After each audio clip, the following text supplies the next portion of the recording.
What's up, YouTube family? I am Sheridan, and this is my channel, All Things Business. And with all things business, I mean everything. We're covering everything dealing with entrepreneurship, everything dealing with business partnerships. I mean, just the whole lifestyle and all things business. But today, I want to talk to you guys about mastering work life balance as an entrepreneur and a full-time single mom. When I tell you this has been one of the biggest challenges, and I can admit to you it never get easy. It never allows you to fully let up and let go. And we're going to get into it, so hopefully you guys stick around, and let's go to the video. Well, first of all, I want to give like an introduction of myself. My name is Sheridan, like I mentioned, and I've been doing business development and business. I've just been doing business for a long time. Initially, I went to school. I went to school for law, and I'm like, I'm going to save the world. I'm going to be this big attorney, and I'm just going to have all of this great success, right? Get to school, and I started realizing, okay, this is cool. But as I graduated, or getting closer to graduation, I started realizing that I don't know if I was ready for law school. And I think I wasn't ready for law school because I had not learned the fundamentals of life, nor had I had the discipline. And by that time, getting ready to graduate, I had my son. So I had went through, matriculated through college out in 3 years, and I ended up having my son closer towards the last year of my college career. And by that time, I'm like, okay, I could pursue law or I can figure life out. And with the kid at that time, dealing with all of my life traumas and life issues, I'm like, I'm just going to figure life out. And in figuring life out, I don't think I figured it out. I still don't think I figured it out. So I began to just go through the ebbs and flows of life, and just decided that somewhere life is gonna work for me. So I ended up landing a job. I thought I wanted to teach. That was a big mistake. Inner city schools, inner city youth, that just was not for me at that stage. We'll get into that later. So I ended up getting this job, ended up getting a great position at that time back in the area that I'm from. I was making about $70,000, and in that area, making that salary. I'm young. I'm a single mom. I had one kid at the time. I thought I was balling, right? I thought I was living, and it was as if life was going good. I bought my first home. I was able to do, so much. But working at this company, I learned the back end and back administration of business. Now, mind you, my master's was in public administration, and I had gone through the processes of learning how to write that, white papers and the processes of business and the backside of admin. I learned it. So with this job, I was basically a back office administrator, paid a very well, good salary.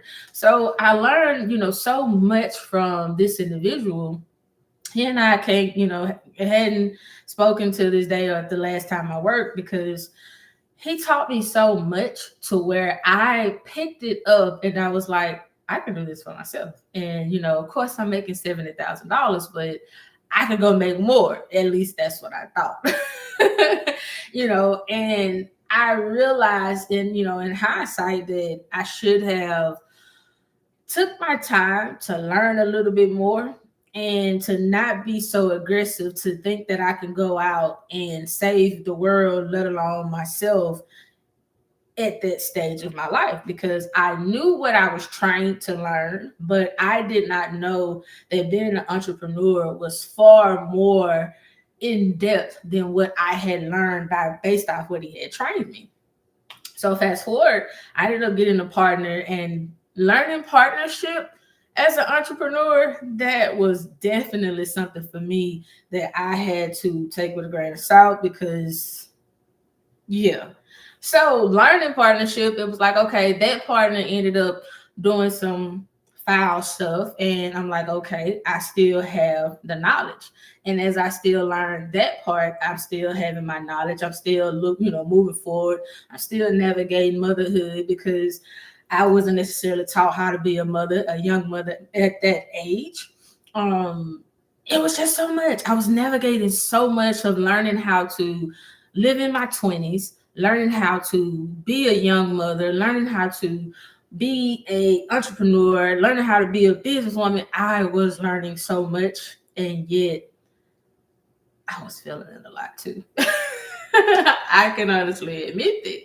So as I went through that process, I ended up meeting my then ex-husband, and he and I ended up getting, yeah, in that space. So I've added on now being a wife with another kid. Yes. So I never fully was able to learn true entrepreneurship and true motherhood separately, and at a slower pace. I jumped right into it and was like whoosh into life. So yeah, that's the backside of me being a entrepreneur and single mom, and being just thrown into it and learning everything based off of trial and error, right? But I want to get into this stage of my life, almost 40 years old. I know I don't look it, but reaching almost 40 years old and understanding the importance of work-life balance. I know a lot of people are saying that, well, what's the difference between your 20-year-old self and, your 40-year-old self? 20 years. 20 years of trial, error, blood, sweat, tears, and I mean a lot of tears and a lot of errors. So it's as if I had to learn life on the fly. And in the midst of learning life on the fly, I still had to learn how to unpack my childhood traumas. I had to learn how to build a foundation for my children, and also having to learn how to be a business owner to provide a certain lifestyle for myself and my kids, on top of navigating marriage.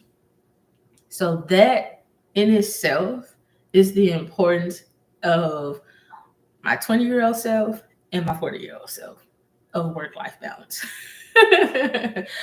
Well, I also, so getting into setting the priorities at this stage of my life of work-life balance, I've learned to set priorities of self-care. I know we get into a lot of self-care, going to get our nails and our hair done and a spa day. No, I mean self-care by mental health. Mental health was something that I did not know was very important as an entrepreneur and on your entrepreneur journey. What's crazy is that my first business in 2015 was a behavioral health counseling agency. And the reason being was this was something that I was trained. I was working for an individual who had multiple agencies across, the state, down in certain states. And as I'm learning, I did not fully learn the details of having a stable mental health while being an entrepreneur, while being a boss, while being someone who's responsible for others' livelihoods. And I would see him, have his days where he felt he needed to talk to someone. And some days I was that person he talked to. And of course, me being me, I'm still in this mind state that I can help and save the world. And I'm like, okay, I can help him. But at the same time, I'm also still looking at him like I can do what he's doing. I mean, I'm inspired by it, but at the same time, it's almost as a competitive nature in me too, saying, I can do that and I can do it better. Boy, was I wrong. I mean, very wrong. So I have to now learn how to identify and prioritize what matters to me most on my entrepreneurial journey. And at this stage of my life, the thing that matters to me most is my mental and emotional well-being, let alone my son and my daughter's mental and emotional well-being. And I feel that prioritizing our mental health has allowed me to learn more about myself as an individual, more about myself as a woman, as well as more about my children and who they are as individuals and what path of life they are looking to take versus just being a absent-minded parent and saying, I'm making all this money, I've gotten you into good schools, you've lived in good neighborhoods, you guys have traveled, this is what I'm doing. I've been able to reel back that from my younger self and realize the biggest priority is mental health and that emotional intelligence and stability. Um, the biggest priority to identify within business is that I can't please everybody. Everyone is not going to be happy. Everyone is not going to be satisfied. And I cannot make the mistake of thinking that I can stretch myself thin and please everybody. I realize that's just not something, that's just not feasible. It's just not feasible. And I had to reel myself back in when I just closed my office last year and realizing that no, I cannot please everybody. I cannot make everybody believe they are valuable. They're going to have to come in knowing that they are valuable themselves. And neither can I make everyone feel like they have the opportunity and access of me and my business. So it's been a lot prioritizing that and growing through that within myself and within my business. But that's definitely allowed me to balance out my work and my life as a whole. Um, what I did and what I have learned is that creating a vision board for personal and professional goals. I mean, a lot of people, we only create vision boards at the beginning of the year, right? And we like, I'm going to create the vision and this is how life is going to go. And we're going to be able to set this tone and standard for life with throughout the rest of this year. I'm laughing because look, you could create a vision board and you can believe that, okay, I'm going to stay on this path throughout this year because this is what I see and this is how I'm going to get there and this is what I want. As an entrepreneur, you can be up, visualize on your board, you're going to be a millionaire this year. And within 6 months, you're a hundredaire. You're trying to figure out how we're going to pay these bills. You're trying to figure out how am I going to get groceries. You're trying to figure out how are you going to pay for your kids' travel, sports, all of it. I say the reality of creating vision boards is for you to be able to have the clarity and the understanding of where is it that you truly want to go and how you truly have to discipline yourself in order for you to get there. A lot of times we get so fixated on I can do this and I can do that. And like I mentioned, you can have that I'm gonna be a millionaire this year, and then within 6 months, you're trying to figure out how you're gonna pay your light bill. That's the reality of entrepreneurship. But creating a vision board to say, okay, this year, God, you and I are going to create this plan that I'm going to say that I want to be able to have the capacity of 10 clients within, I don't even give it a time frame, but God, I want 10 clients. If I get 10 clients, I'll be able to charge this X amount of dollars for each one of those clients and by this time frame, I'll have this much amount of money. So when I say create a vision board for personal and professional, that's the reality of the vision board that I'm saying. Make it logical, make it make sense, and make it to where this is the goal and set it out, in increments, not this vast board and this is how life gonna go and the aesthetics. That's not entrepreneurship. That's not real entrepreneurship. Um, Another thing that I say working through work-life balance is time management. Listen. I am a punctual person. I am a very punctual person. I show up 30 minutes before a meeting. And the reason being is that I learned from that individual that I was being trained by. You always present yourself as I am here to show my worthiness. So when you show up 30 minutes in advance and you show up with the necessary tools, that's required for that meeting, and you show up well prepared and in advance, people are willing to do business with you and they are willing to invest in you because they see this is a punctual person. So having time management skills in your entrepreneurship and your work-life balance is very, very, very important. My son, he's 16. He drives me up a wall. He will show up. He will show up right when he's supposed to show up. You know how they say he's an on-time God. My son is just he shows up right at that moment. Another thing, even as a little boy, my son would drag, and he just has this real calm and cool personality and this real calm walk to where his demeanor just drives me. And I am a type A person, and I'm like, be here, be on time, be concerned, considerate of everybody else's time, get yourself together and get out.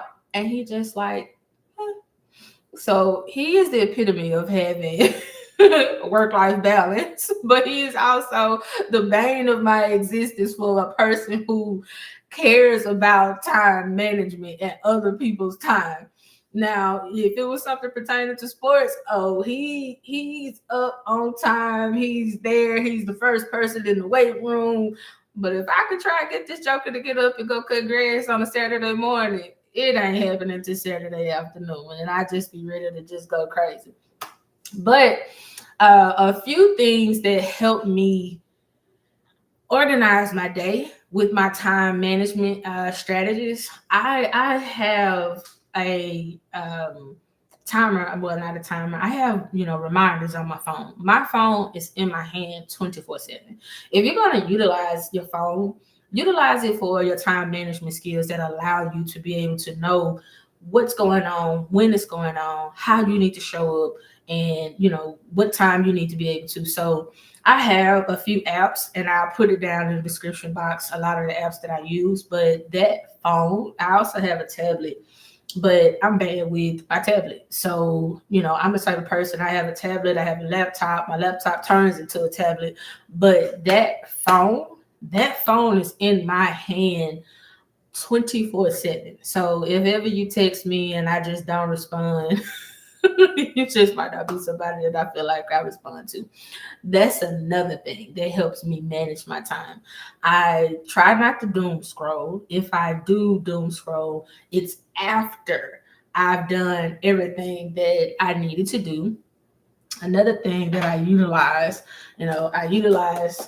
my calendar. I'm good at writing. I love writing. I have to see. I'm a visual person, so I have to see where I'm in and what I'm doing, what I have done. By the time I've written it down, my phone has gone off, with several reminders within an hour, I'm okay. So minding that I'm not doom scrolling, minding that I'm not talking to people just unnecessarily. Those are the things that help me manage my time. I try to get as much done within the time frame of my children getting up and going to school in the morning. And I know by the time they get back home, I need to be a different person and in a different headspace.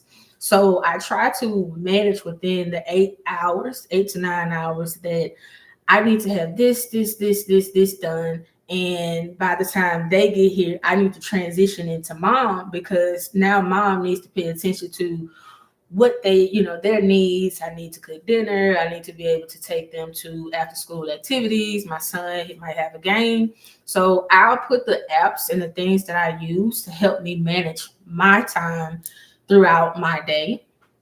Um, Also, another thing, creating a flexible but structured schedule that accommodates both work and family. Like I mentioned, having my calendar, it allows me to see what's going on in my day. Like I have some trainings. That's another thing. Being an entrepreneur and keeping your continuing education hours, that's important.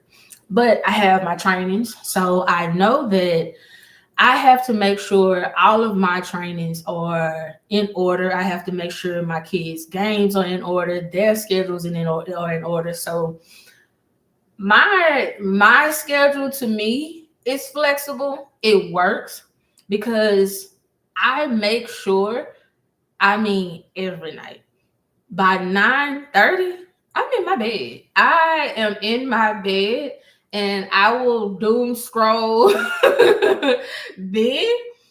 And I give myself maybe an hour to just doom scroll, to, scroll YouTube, scroll if I'm on TikTok, or if I hadn't deleted Instagram. I give myself that time. So throughout my day from 5 a.m. up until about 5 p.m., because between the hours of 6 p.m. or 6:30 up until 8 o'clock to 8:30, that's my gym hour. I go to the gym. I have certain days that I go to the gym specifically, and the time frame that I specifically go to the gym, or I might walk my neighborhood.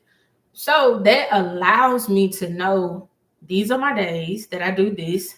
These are my days that I do that. These are my days that I have to do this. Even having to go to school on, in the evenings on certain days. Like my schedule works well enough for me that it allows me to still function as an entrepreneur, function as a contractor, function as a mom, function as an individual. And it works for me. It does. I'm busy, but come Saturday and Sunday, even my kids, we don't come out of our rooms. We come out, I might cook breakfast. Once I cook breakfast, I don't see anybody. So the schedule works for me, especially since I have older kids. My son has his own car, and my daughter has her phone and friends.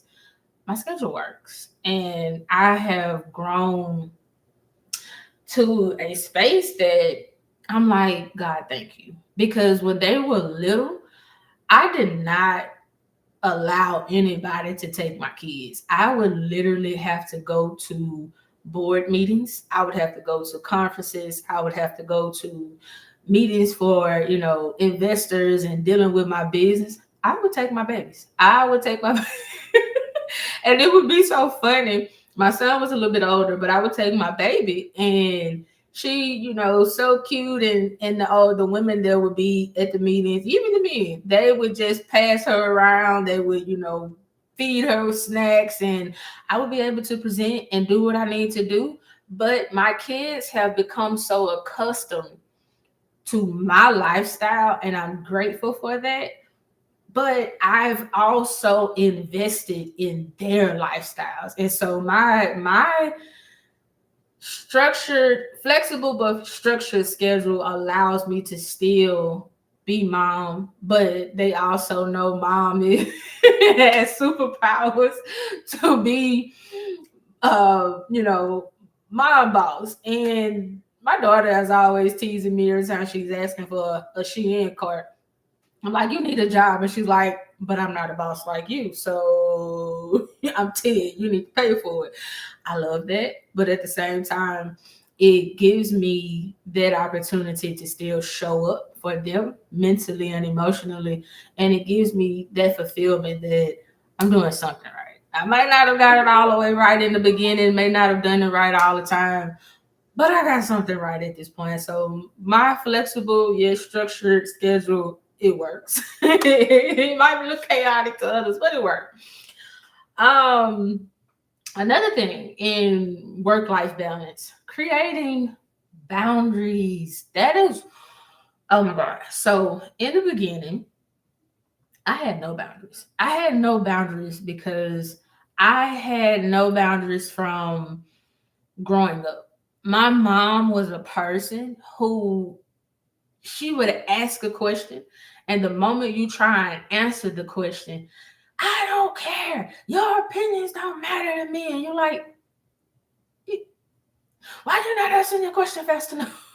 I'm trying. So I never had boundaries. I never grew up learning that I had boundaries and that I could stand up for me. So in the beginning, in my early stages of entrepreneurship, it was hard for me to create boundaries. I wanted to help everybody. I wanted to be everybody's friend. I wanted to support everybody. I'm paying people bills, adult bills. I allowing people to call me on my personal cell phone, my employees, my contractors. I'm allowing people to say stuff to me to where I am knowing the old me would have been in bookings. To where I was assuming if I was liked, then business would go well. I had no boundaries. So I've gotten to this part within, like I mentioned, that 20-year span of listen, don't play with me. Find you something safe to do. Because you crossing my line, you crossing my boundaries. And I really would hate to have to put, my hands on you at this point. And it's to the level of my boundaries now. You will not, I'm not allowing it. Whatever your issues are at home, leave them at home. Whatever your problems are within your business, I do not care. And I'm just not going to allow you to get in my space and interrupt my flow and my business, nor my children's life and their emotional and mental well-being. So I would say tips on setting boundaries with work hours and family time is, for me, 5 a.m. Well, I'll say 7:30. By the time I get my daughter onto the bus, from 7:30 to 2:45, those are my hours of solely work. Whatever is in between 7:30 and 2:45, I'm attentive. I am available. And anytime I'm doing a meeting or something and they ask, when are you available? Between 8 o'clock and 2:45. If it's outside of the realms of those hours, I'm not responding. I'm not responding. I'm not answering my phone. I'm not answering an email. I do not care. That is not my problem. So from 3 o'clock up until 6 o'clock, that's my time for my babies. Whatever they're needing, they need, grocery store, cook dinner, whatever. They need to talk. That's my time frame with them. And 6:30 up until 12 p.m. or however long I'm up doom scrolling, that is my time. I'm not even answering my kids unless it's an emergency. I ask the question, are you still breathing? Are you bleeding? Is the bone broke? No, get out. Get out. If it's not a major issue, you don't need to really just talk to me. Get out of my room. My kids know that once my door is closed, after I come back from the gym and they hadn't caught me before I got out the shower or got in the shower, I'm off limits. So that has been pivotal for me as an individual because I now have boundaries. Whereas, like I mentioned in the beginning, your girl was just out here air access, free access, and I had no boundaries. I mean, none whatsoever. So I learned too the importance of no. No is a complete sentence.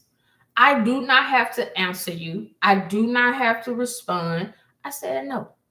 And that was another thing that I struggled with. I struggled with no because I grew up, like I mentioned, in a household that had no structure, no boundaries, no opportunity to be my true self and to validate my true emotions. And anytime I felt to not respond to my mom the way she wanted me to respond, all hell broke loose and it was just chaos. So I became fearful of saying no. I became fearful of creating boundaries.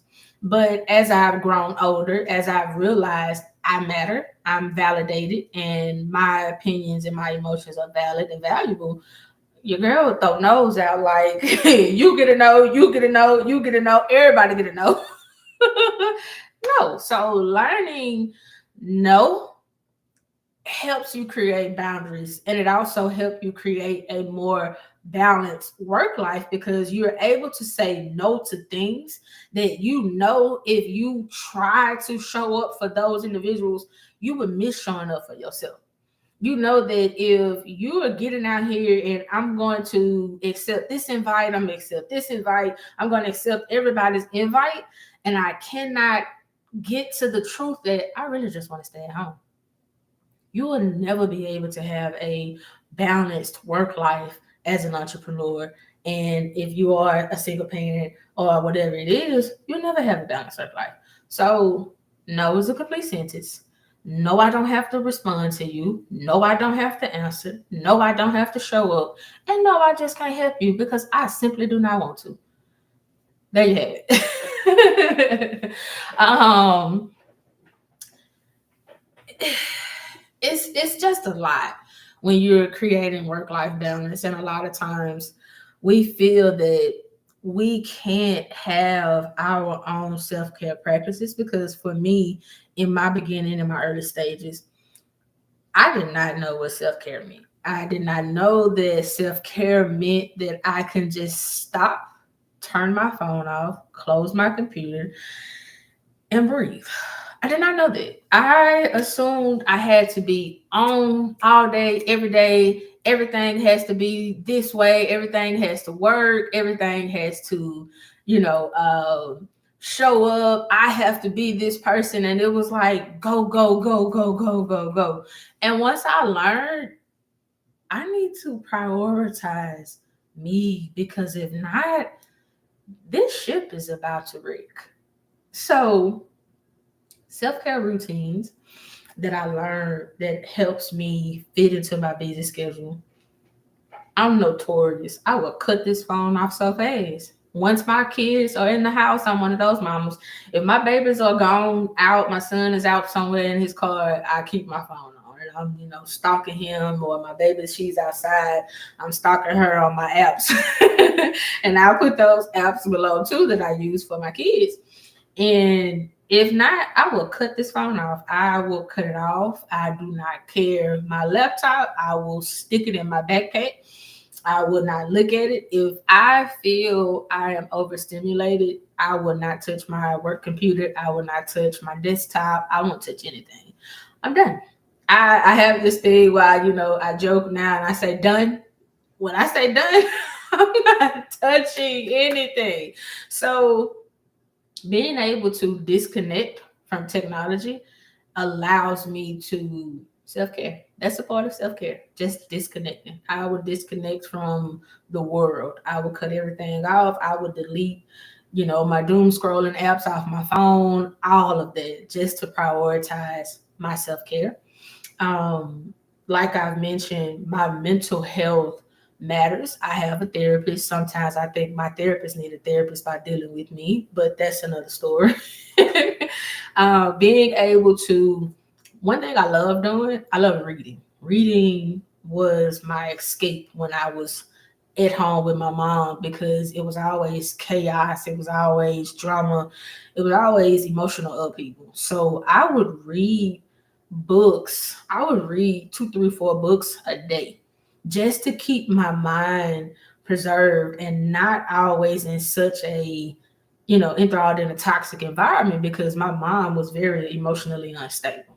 And I believe she's undiagnosed. I've been diagnosed with ADHD, and I believe that that may have been, a symptom or issue that she may have had, and then still undiagnosed.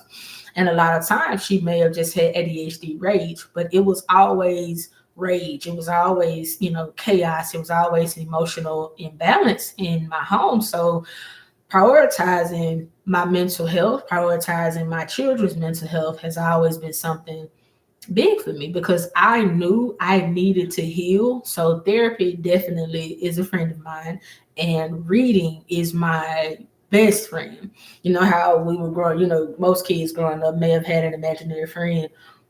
My friends were in books. So I created, life in books, and that translated over into a part of my adulthood and my real life that I wanted to live like I read the storylines in these books. So that was something that helped me prioritize another self care, being able to disconnect, being able to come into my body, and being able to see that this is just for me, solely for me, and it works for me. So I will buy me a book a week mostly, and or every 2 weeks, and I will just sit in my garage and read. I will read for maybe an hour or two. Once I'm done with that book, I will put my book down and I will just listen to the trees. I will listen to the wind. I will watch, people watch, whatever is going on. Sometimes if I'm back in my garage, there's nothing and I'm just there in silence. I can sit in complete silence. I can sit in silence. So that works for me as my self-care practices, whatever might work for you. Most people like working out. Working out is another part of my thing, but also being able to find what works for you and allows you to balance yourself, your life, but it also more focus more mostly on you and what helps you define you in your entrepreneur, journey and in that moment. Um, that's definitely for me. And like I mentioned, being able to find time just for you. This is a journey that's going to be a forever journey. And I think that a lot of times we believe we got to just run ourselves into the ground. We don't. I want to move over into, I mentioned in the beginning of involving my kids in my process. One thing I've learned as a single mom, that your kids can care less how much money you make.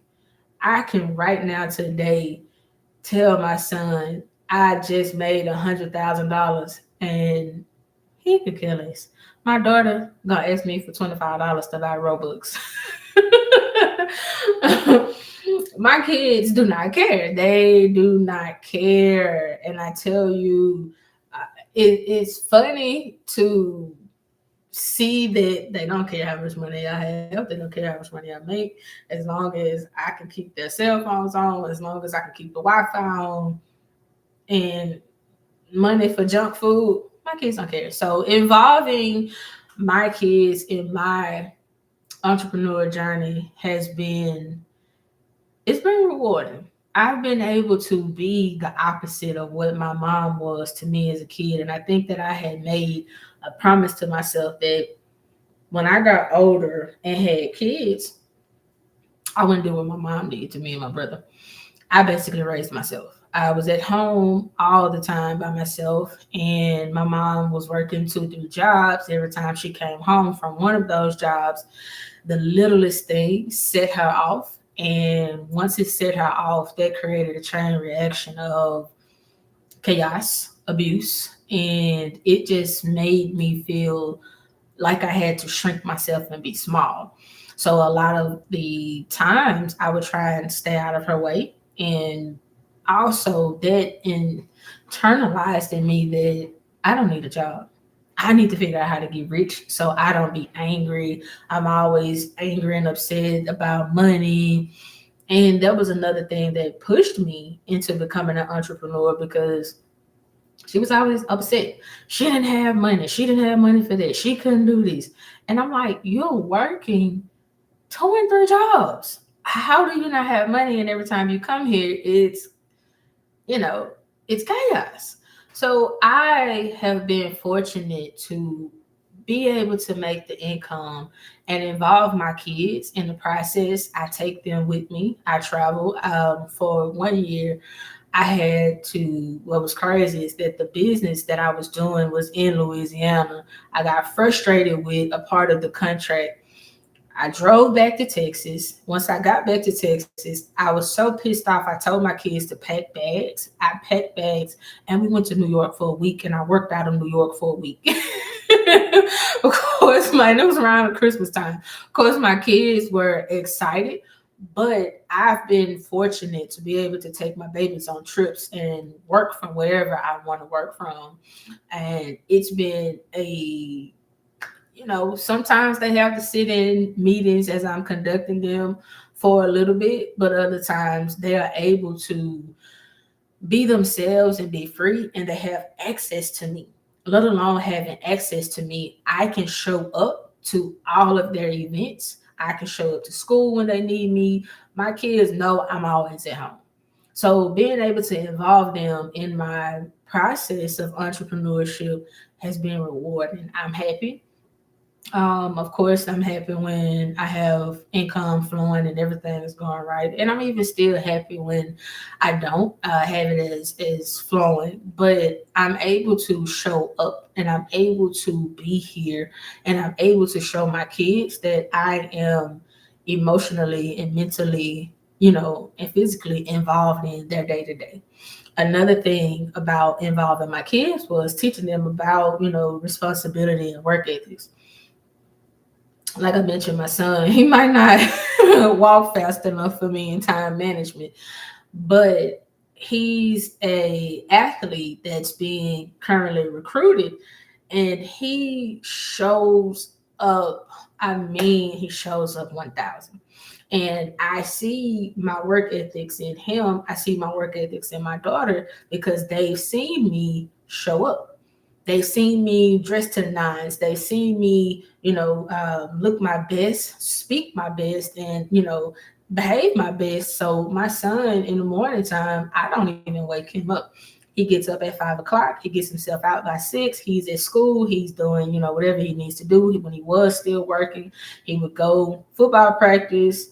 From football practice, he's in under classes, and then he would go to work. So since football season start, he's going to start back working after football season. But that's his work ethic. Even with my daughter, she draws. She's a great artist, and I see her ethics in being able to entertain herself, do what. So it's been great. It's been rewarding for my kids to see me perform at my greatest self. They see me perform at my lowest. And even sometimes they've seen me perform at my worst. But either way, they've seen me.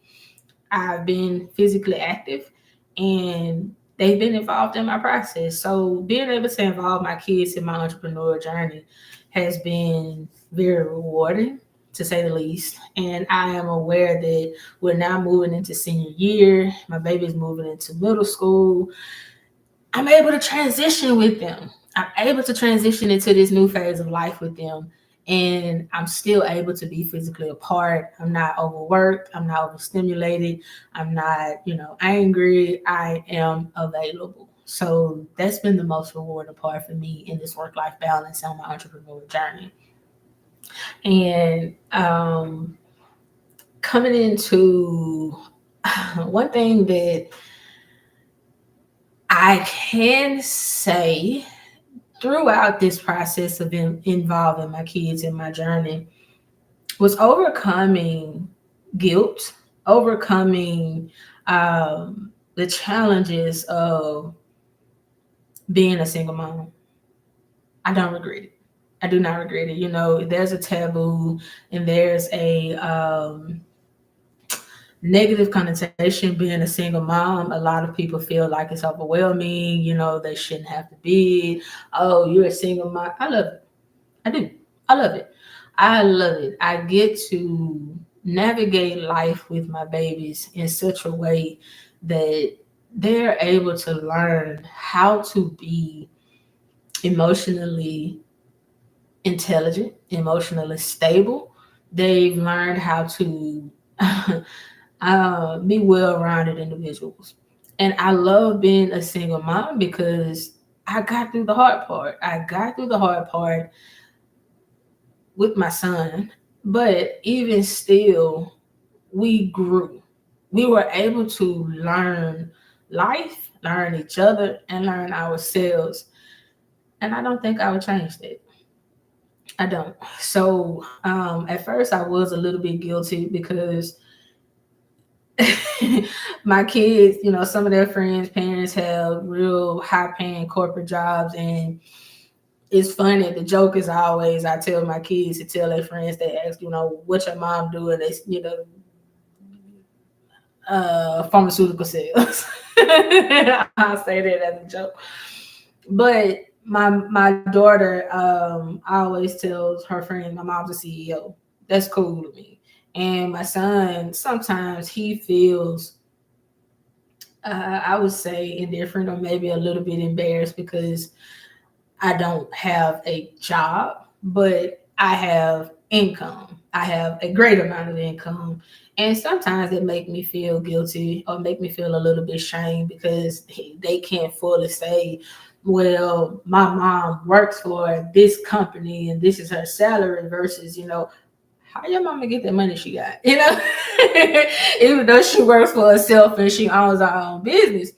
Sometimes I feel guilty about that, but in other times you can tell your friends that I'm taking you on a trip and, you know, I can afford to do the things that I've done for you. So sometimes it balances out, but other times it's like, it is what it is. You have to embrace the imperfect nature of parenting and entrepreneurship. And I've embraced it. I've embraced it to the level that it's mine. It's my journey. It's my path. It's my destiny. And I'm going to walk it. I'm walking it alone, but I'm walking it with my babies. And my babies get to see me fight. They get to see me cry. They get to see me transform. They get to see me grow. They get to see me in my natural state of who God has created me to be. And they get to see that I am human. And so are they. And they have all the facets, you know, of themselves. My babies are so self-aware. Especially my son. They are so self-aware to the point that, you know, you would think they were older than what they are, but they're still babies. You know, my son is 16 and he still watch anime. And I love that for him. Grow in your, you know, required stage and age of life. You don't have to be so advanced at an early age. I let them be kids. I let them be kids. So that's the rewarding of the imperfect nature of being a single mother and an entrepreneur. And it's mine. It's my story. I get to write my story and I get to tell it how I want to. So I'm okay with it. And having this work-life balance, having this opportunity to say, I live my days in glory. I live my days the way God called for me to live my days. My journey sometimes make me feel like, Was I called to the entrepreneurship journey because I had children that needed to have a mother that showed up for them mentally, spiritually, emotionally, physically, financially. Sometimes I believe that's the reason for my entrepreneurship journey. Sometimes I believe that's why, even when I wanted to get back into the work field, I couldn't find a job because maybe God needed me to be an entrepreneur so I can fulfill and heal certain things that I wasn't able to receive, my brother wasn't able to receive throughout our childhood, and a lot of throughout of our family dynamics. Maybe that's my journey, and I'm taking it one day at a time, and it's allowing me to see God clear. It's allowing me to see my path clear. It's allowing me to see who I am and also learn who I am and who I'm becoming. So I think having work-life balance allows you a true assessment of who you are and who you've been called to be. A lot of times we think work-life balance is being able to go on vacation. But if you love what you're doing, every day is a vacation. Sometimes I be so free to where I become anxious, like, don't I have something to do? And I don't. And so this has been it's been rewarding. It's been, some days it gets to me, some days I just be like, I don't have to clock in. God, thank you. My life is on autopilot. It's on. So, I want to encourage fellow single moms and fellow entrepreneurs that finding the balance within yourself, finding that balance and that stability within who you are, with where you've come from and where you feel you are destined to go, will always give you that peace that surpasses our understanding. It'll give you that hope that God listens to you, God sees you, and God is walking with you, let alone God is working through you based off of what your field of entrepreneurship may be. Another thing, too, is seeing yourself as seeing your entrepreneur journey as a ministry. If you could see your entrepreneur journey as a ministry and see and believe that you are serving a purpose for those who might need you based off of whatever service you provide, whatever you're doing within your entrepreneurship journey, that's your ministry, and do the greatest that you can within your ministry. And for those that are single mothers, you're still in ministry, learning to minister to yourself, learning to minister to your babies, learning to minister to where you feel you want your babies to go in the direction in which you want them to follow. You're in ministry. I want you guys to, know that I'm here for you. I thank you for being a part of my ministry. Thank you for being a part of my channel. And if you guys like what I am doing as far as my content, then I want you to subscribe. I'll be eventually doing more tips on business. I'm great at, all things business, and I love it. This is a passion of mine. Being able to start this channel is something that has been dear to my heart, and I know it's not the glitz and glams and the aesthetics yet, but this is just me stepping out into another part of my ministry, another part of my entrepreneurial journey, and trusting God along the way. So I want you guys to know I love you. I am here for you. And if you like, again, subscribe, hit the link, and I'll leave those apps in the description box. And I want you guys to know, have a good day.